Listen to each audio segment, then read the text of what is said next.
ప్రభుత్వం ఆడుతున్న ఈ రాజకీయ డ్రామా ఏదైతే ఉందో ఇందులో మా అందరికీ మనోస్థైర్యాన్ని నింపడానికి విచ్చేసిన ప్రతి ఒక్కరికి పేరు పేరున నమస్కారం.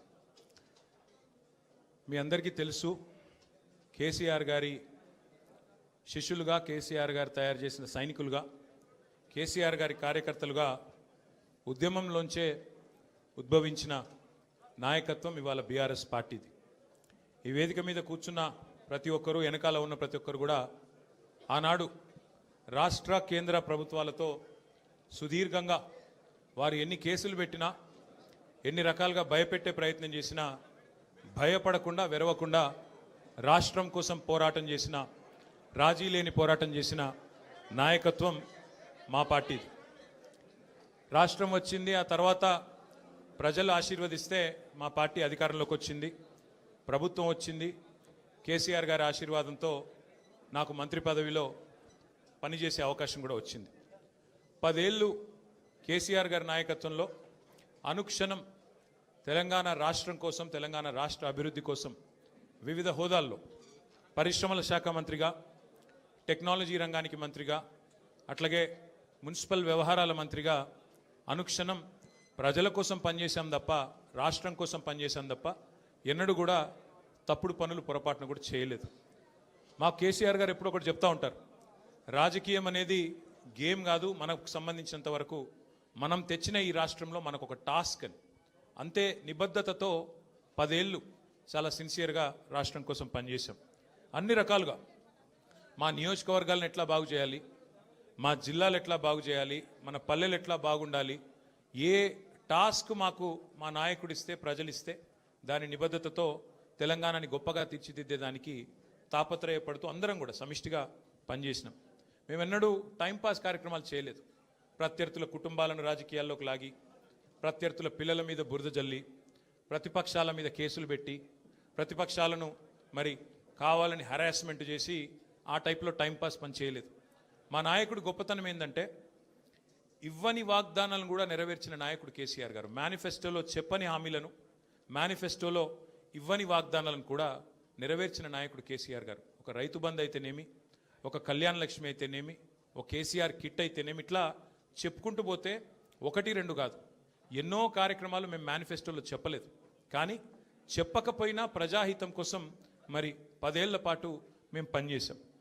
ఇవాళ బాధ అనిపిస్తున్నది, ఎంక్వైరీలతో కాదు, ఎంక్వైరీలకు భయపడేటోడు ఎవడు లేడు, బాధపడేటోడు ఎవడు లేడు. కానీ ఇవాళ ఇంత కష్టపడి మరి కేసీఆర్ గారి నాయకత్వంలో ప్రజలు సాధించుకున్న ఈ రాష్ట్రంలోని పరిపాలన పిచ్చోడి చేతిలో రాయిలాగా మారిపోయింది. పరిపాలన మీద దృష్టి లేదు, పరిపాలన చేత కాదు, ప్రజలకిచ్చిన హామీలు నెరవేర్చే సత్తా లేదు. అసమర్థుడి జీవనయాత్రలాగా ఈ 2 ఏళ్ళు ఏదో నెట్టుకుంటూ టైంపాస్ చేసుకుంటూ వచ్చినారు. ఒక్కొక్క రోజు ఒక్కొక్క డ్రామా. కొన్ని రోజులు కాళేశ్వరం పేరిట డ్రామా, కొన్ని రోజులు గొర్రెల స్కామ్ అనే డ్రామా, కొన్ని రోజులు ఫార్ములా ఈ పేరిట డ్రామా, మరికొన్ని రోజులు ఫోన్ ట్యాపింగ్ అని చెప్పి డ్రామా. ఇవాళ ఒక బాధ ఎక్కడ అనిపిస్తుంది అంటే, చదువు, సంస్కారము, మర్యాద, హుందాతనం ఉన్న ఒక పార్టీ నాయకుడిగా నేను చేసే విజ్ఞప్తి, నేను చేసే ప్రార్థన ఏంటంటే, ఈ పుట్టిన మట్టి సాక్షిగా, అంతరాత్మ సాక్షిగా అక్రమ, అనైతిక పనులు నేనెన్నడూ కూడా చేయలేదు అనే మాట స్పష్టంగా చెప్తా ఉన్నా. ఈ రెండేళ్లలో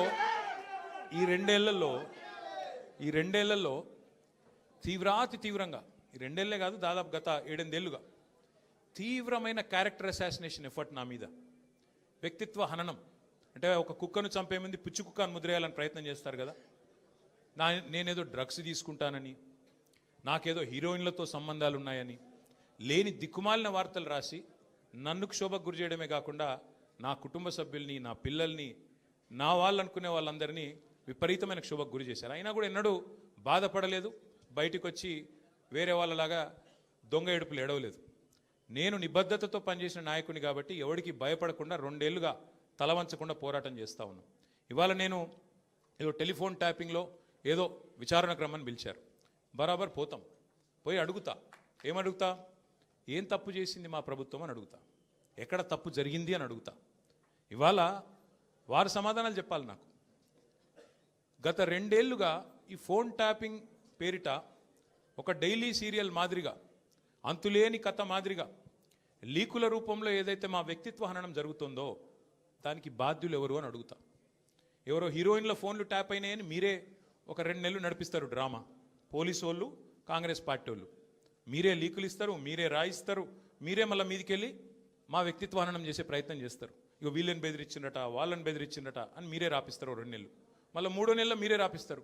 ఏ హీరోయిన్ల ఫోన్ ట్యాప్ కాలేదు, ఎవరిది కాలేదు, అంతా బోగస్, ఇన్ని రోజులు మేము చెప్పిందంతా తూచ్ అని చెప్పి మళ్ళీ మీరే రాయిస్తారు. మరి నా పరువుకి, నా ప్రతిష్టకు కలిగిన నష్టానికి ఎవడు బాధ్యుడు? రేవంత్ రెడ్డి బాధ్యుడా? ఈ లీకులు ఇచ్చిన పోలీసు వాళ్ళు బాధ్యులా? రాసిన మీడియా వాళ్ళు బాధ్యులా? నేను అడుగుతా. అట్లా ఇంకో మాట కూడా నేను అడుగుతా. ఈరోజు ఇవాళ మీరు ఏ అధికారి అయినా, ఈ రాష్ట్రంలో పోలీస్ అధికారి ఈరోజు రాష్ట్రంలో ఫోన్లు ట్యాప్ జరగడం లేదు అని చెప్తాడా? ముందుకొచ్చి మీ కెమెరా ముందుకొచ్చి చెప్పే ఒక్క పోలీసోడు ఉన్నాడా? డీజీపీ శివధర్ రెడ్డి ముందుకు వస్తాడా? ఐజీ ఇంటెలిజెన్స్ ముందుకు వస్తాడా? కమిషనర్ సజ్జరాన్ ముందుకు వస్తాడా? వాళ్ళకి తెలుసు, పోలీసు వాళ్ళకు భారతదేశంలో స్వాతంత్రం వచ్చిన తర్వాత ఆనాటి నుంచి ఈనాటి వరకు, నెహ్రూ గారి టైం నుంచి ఈరోజు మోడీ గారి టైం దాకా గూఢాచారి వ్యవస్థలు ఎప్పటికప్పుడు పనిచేస్తూనే ఉంటాయి. గూఢాచారి వ్యవస్థ ఎందుకు పనిచేస్తుంది? పోలీస్ నిఘా వ్యవస్థ ఎందుకు పనిచేస్తుంది? ఎవరన్నా ప్రభుత్వాలను అస్థిరపరిచే కుట్ర చేసినా, దేశంలో శాంతి భద్రతల సమస్య తలెత్తే విధంగా వ్యవహారం చేసినా, లా అండ్ ఆర్డర్ ఇష్యూ వచ్చే విధంగా ఏమైనా అపభ్రష్టపు పనులు చేసినా వాటిని నిరోధించడానికి డెఫినెట్గా పోలీస్ వ్యవస్థ తన పని తాను చేసుకుంటూ పోతుంది. 2015లో మన తెలంగాణ రాష్ట్రం ఏర్పడ్డ తొలినాళ్లలో మా ఎమ్మెల్యే గారిని ఒకరిని కొనడానికి ఒక దొంగ 50 లక్షల రూపాయల బ్యాగ్తో వచ్చి దొరికిండు. దొరికిన తర్వాత ఆ దొంగ మీద ఏమైనా నిఘా పెట్టినరేమో పోలీసులు. మాకేం తెలుసు? మాకేం సంబంధం? పోలీసులు దొంగలు, వాళ్ళకు సంబంధం ఉంటుంది, మాకేం సంబంధం? మధ్యలో రాజకీయ నాయకత్వానికి. ఇవాళ వాస్తవం ఏంది? 2015లో ఏ దొంగనైతే దొరికిండో 50 లక్షల రూపాయలతో అడ్డంగా రాష్ట్రం మొత్తం చూస్తుండగా ఆ దొంగ ముఖ్యమంత్రి అయి కూర్చున్నాడు. ఆ దొంగకి ఏమనిపిస్తున్నది?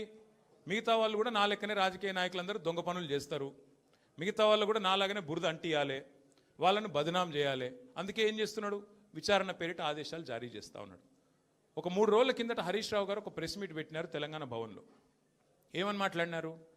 సింగరేణి కాలరీస్ ఏదైతే ఉన్నదో అక్కడ 1000 కోట్ల బొగ్గు కుంభకోణం జరిగింది. దానిలో ప్రధాన ముద్దాయి రేవంత్ రెడ్డి గారి బావమరిది సృజన్ రెడ్డి. ఆయన కింగ్ పిన్గా ఉంటూ ఈ అక్కరలేని సైట్ విజిట్ సర్టిఫికేషన్ భారతదేశంలో ఎక్కడ ఏ కోల్డ్ ఫీల్డ్లో లేదు. అదొక కండిషన్ పెట్టి, ఒక నిబంధన పెట్టి కాంట్రాక్టర్లను రింగు చేసి బెదిరించి ఫోన్ ద్వారా నేరుగా మాట్లాడి, నేను ముఖ్యమంత్రి బావమరిదిని మాట్లాడుతున్నా, మీరు టెండర్ వేయొద్దు, మీరు వేస్తా అని చెప్తే నేను సర్టిఫికెట్ ఇయనియా సింగరేణి నుంచి అని బెదిరిస్తున్నాడు. బెదిరించి ఈ మొత్తం స్కామ్ చేసింది రేవంత్ రెడ్డి గారి బావమరిది అని హరీష్ రావు గారు ఆధారాలతో సహా, ఎట్లా మా గవర్నమెంట్లో మైనస్ టెండర్లు పోతుండే, ఎట్లా కాంగ్రెస్ రాగానే ఈ నిబంధన పెట్టడం వల్ల +22% +14% టెండర్లు ఎట్లా పోతున్నాయి, ప్రజాధనం ఎట్లా కొల్లగొడుతున్నారు, సింగరేణితో ముఖ్యమంత్రి గారు ఎట్లా ఫుట్బాల్ ఆడుతున్నారు, సింగరేణి సంస్థని తన కామధేనువుగా ఎట్లా మార్చుకున్నారు, ఇవన్నీ వివరంగా చెప్పినారు. ఉదయం చెప్పంగానే సాయంత్రం వరకు మేము ఎదురు చూస్తూ ఉన్నాం. ఎవరన్నా ఒక మంత్రి, ఎవరన్నా ఒక బాధ్యుడు స్పందిస్తాడేమో. పోనీ కేంద్ర బొగ్గు శాఖ మంత్రి మన రాష్ట్రం నుంచే ఉన్నాడు కిషన్ రెడ్డి గారు, వారి ప్రభుత్వానికి కూడా సింగరేణిలో 49% వాటా ఉంది. కనీసం ఆయనన్నా, మరి కేంద్ర బొగ్గు మంత్రి కాబట్టి ఆయనన్నా స్పందిస్తాడేమో, ఈ దొంగలను పట్టుకుంటాడేమో. మోడీ గారు ఊకుంటుంటారు కాంగ్రెస్ అంటేనే స్కామ్ గ్రేస్ అని, మరి మోడీ గారి ప్రభుత్వం ఏమైనా స్పందిస్తుందేమో అని చూసినాం. కానీ సాయంత్రం వరకు ఏం చేస్తారు? హరీష్ రావు గారికి సిట్ నోటీస్. అది అయిపోయింది, అదో డ్రామా ఒక రోజంతా నడిపిండ్రు. హరీష్ రావు గారు లోపల పోయినరు, ఉల్టా క్వశ్చన్లు వాళ్ళనే అడిగిండు, వాళ్ళకి ఏం చెప్పాలన్నా తెలియలేదు, నీళ్ళు నమ్మలేరు, అయిపోయింది. ఇప్పుడు మళ్ళా ఇక డైలీ సీరియల్, అదే సీరియల్ ఉంటుంది కార్తీక దీపం అని, అది మనసు మమత, ఆ టైప్లో మళ్ళీ ఈరోజు నాకు, రేపు ఎల్లుండి ఇంకొకరికి. ఇది ఒక టైంపాస్ ప్రోగ్రాం తప్ప ఇలా అయ్యేది ఏమీ లేదు, వచ్చేది ఏమీ లేదు. మా సోదరులు వాలంటరీ రిటైర్మెంట్ తీసుకున్న additional director general of police RS Praveen గారు మిగతా విషయాలు మీకు అన్నీ చెప్తారు, నేను ఎక్కువ చెప్పా. ఎందుకంటే వారు ఇటున్నారు, వారు అన్ని విషయాలు వారు వివరంగా చెప్తారు. ఎందుకంటే వారు గతంలో ఐపీఎస్ ఆఫీసర్గా పనిచేసినారు, వారి తర్వాత ప్రెస్ మీట్ పెట్టి అన్నీ చెప్తారు. కానీ ఒకటి మాత్రం వాస్తవం, ఇవాళ రేవంత్ రెడ్డి గారు ఆయన దొంగ కాబట్టి, అడ్డంగా దొరికిన దొంగ కాబట్టి, ఇంకా దొంగ పనులు చేస్తూనే ఉన్నాడు కాబట్టి, అదేదో సినిమాలో బ్రహ్మానందం గారు దొంగ ఉంటాడు, ఉరికి దొరికిపోతుంటాడు. అట్లాగే ఈయన కూడా ఈయన స్పెషాలిటీ ఏంటంటే ఉరికి దొరికిపోతాడు. ఉత్తగానే సింగరేణిలో దొరుకుతాడు, మూసీలో దొరుకుతాడు, హైడ్రాలో దొరుకుతాడు, ఎక్కడ పడితే అక్కడ దొరికిపోతాడు. హిల్ట్ కుంభకోణంలో దొరుకుతాడు, లగచర్లలో దొరికిపోతాడు. దొంగ ఫాస్ట్గా దొరికిపోవడం రేవంత్ రెడ్డి గారి స్పెషాలిటీ. ఇంకా విచిత్రం ఏంటంటే ఇవాళ ఒక దొంగ లేడు ఈ రాష్ట్రంలో, దండుపాలెం ముఠా ఉంది ఈరోజు. క్యాబినెట్ ఎవరిది వాళ్ళు అందిన కాడికి దోచుకోనే స్కీమ్లో భాగంగా ఈరోజు వాళ్ళు దోచుకుంటా ఉన్నారు. ఆ దోపిడీని మేము బయట పెడుతుంటే వాళ్ళకి ఎక్కడ లేని మంట వస్తున్నది మా మీద. మాకేం ఫరక్ పడది. మీకు తెలియదు కానీ మీడియా వాళ్ళు మీరు కూడా మాకు తెలియకుండానే సాయం చేస్తున్నారు. మీరేమనుకుంటారంటే ముఖ్యమంత్రి చెప్పిండు మేము ఇట్లా ఒక కేసు నోటీసులు వచ్చినాయి, మరి వీళ్ళని ఏదో విచారిస్తున్నారు అని చెప్పి లోపల మేము పోగానే ప్లేట్ బ్రేకింగ్లు పెట్టి గుచ్చి అడుగుతుండ్రు అని మీరు పెడతారు. మాకేం బాధ లేదు, ఎందుకంటే 100 కోట్ల పబ్లిసిటీ మీరు ఫ్రీగా మాకు ఇస్తున్నారు. మాకేం బాధ లేదు. తప్పు చేసినోడు భయపడతాడు, తప్పు చేయనోళ్ళు ఎవరికి భయపడాడు. రేవంత్ రెడ్డి కాదు, వాని జేజమ్మకు కూడా భయపడే సమస్య లేదు. ముమ్మాటికి ఒకటి మాత్రం పక్కా, ఈ కేసు ఇంతటితో మేము వదిలిపెట్టాం. నా క్యారెక్టర్ అసాసినేషన్కి బాధ్యులైన రేవంత్ రెడ్డిని ఆయన తొత్తులుగా పనిచేస్తున్న పోలీసులు కొంతమంది, అందరినీ కాదు, కొంతమంది పోలీసులు ఎవరైతే ఉన్నారో ఆయన తొత్తులుగా, ఆయన అడుగులకు మడుగులతో పనిచేస్తున్నారో వాళ్ళని నేను కూడా వదిలిపెట్టాను. ఎందుకు వదిలిపెట్టను? ఎందుకంటే నా వ్యక్తిత్వం హననం చేస్తూ ఉన్నారు. లేని లింకులు అంటగట్టి, లేని రంకులు అంటగట్టి, నాకు ఇష్టం ఉన్నట్టు ఎవరెవరో యాక్టర్లకు లింకులు పెట్టి చిల్లర రాజకీయం ఏదైతే చేస్తున్నారో ఈ విషయంలో నేను మాత్రం వదిలిపెట్టను. మీరేదో ఇవాళ ముఖ్యమంత్రి హార్వర్డ్కి పోయిండు, ఆడ వచ్చిరాని ఇంగ్లీష్లో ఏం నేర్చుకుంటుండో ఏం తెచ్చిండో కానీ ఆయన వచ్చే వరకు టైంపాస్ చేద్దాము అని చెప్పి మీరు డ్రామా చేస్తున్నారు. మాకు తెలుసు, ధారావాహికలాగా నడుపుతా ఉన్నారు. మాకేం ఇబ్బంది లేదు. మీరు ఎన్నిసార్లు పిలిచినా వస్తాం, ఎందుకంటే చట్టాన్ని గౌరవించే పౌరులం. తప్పకుండా వస్తాం. మేము తప్పు చేయలేదన్న మాటనే చెప్తాము. మీరు ఎన్ని రకాల డైవర్షన్ గేమ్లు ఆడినా మేము మాత్రం అర్జునుడి కన్ను ఎట్లయితే ఆనాడు తన గురి మీదనే ఉండనో అట్లే మా గురి మొత్తం కూడా ఈ ప్రభుత్వ అసమర్థత మీద, మీ అవినీతి మీద, మీరు ప్రజలకిచ్చి ఎగ్గొడుతున్న హామీల మీద, యనుమల రేవంత్ రెడ్డి ఎగవేతల రేవంత్ రెడ్డికి ఎట్లా మారిపోయిండో అన్న దాని మీద 420 హామీలు ఇచ్చి ఇప్పటివరకు 4 హామీలు కూడా నెరవేర్చకుండా ఎట్లా ఈ లుచ్చా పనులు చేస్తున్నాడో వీటిని ఎండగడుతూనే ఉంటాం. 100% వదిలిపెట్టకుండా ప్రాణం పోయేదాకా పోరాడుతూనే ఉంటాం. ఎవరికి భయపడకుండా, ఎవరికి తలవంచకుండా నిఖార్సైన తెలంగాణ బిడ్డలుగా, కేసీఆర్ గారి సైనికులుగా, కేసీఆర్ గారిని తిరిగి ముఖ్యమంత్రి చేసేదాకా మేమందరం కలిసికట్టుగా పనిచేస్తూ ఉంటామని చెప్పి తెలియజేస్తూ మీ అందరికీ కూడా సంఘీభావం చెప్పడానికి